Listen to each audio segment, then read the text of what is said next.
Teaser మీ voice తోనే start అయ్యింది.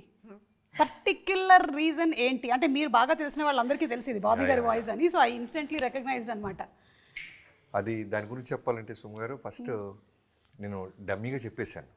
ఎవరైనా ఇంకా బెటర్ ఎవరైనా యాక్టర్స్ దగ్గర నుంచి కానీ లేదా ఇంకా బేస్ వాయిస్ ఉన్న వాళ్ళు ఎవరైనా చెప్పిద్దామన్న థాట్లో ఎడిట్లో చెప్పేశాను.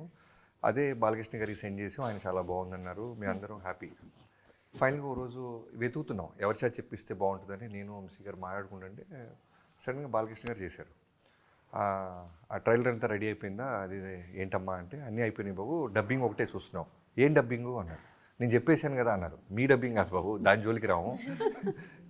ఇనీషియల్గా టేక్ ఆఫ్లో ఉంది చూసారా, అది ఎట్టి పరిస్థితుల్లో దాన్ని అలానే ఉంచండి బాబీ గారు, అస్సలు మార్చద్దు.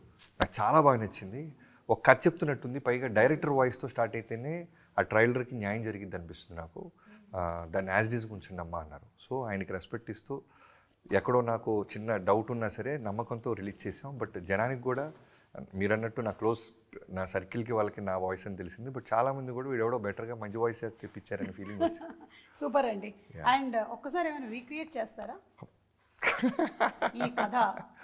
ఈ కథ వెలుగుని పంచే దేవుళ్ళది కాదు, చీకటిని శాసించే రాక్షసులది కాదు, ఆ రాక్షసుల్ని పాలించే రావణుడిది కాదు.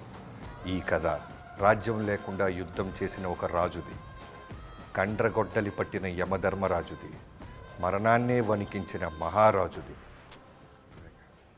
పహచానా కౌన్? డాకు మహారాజ్. బాలకృష్ణ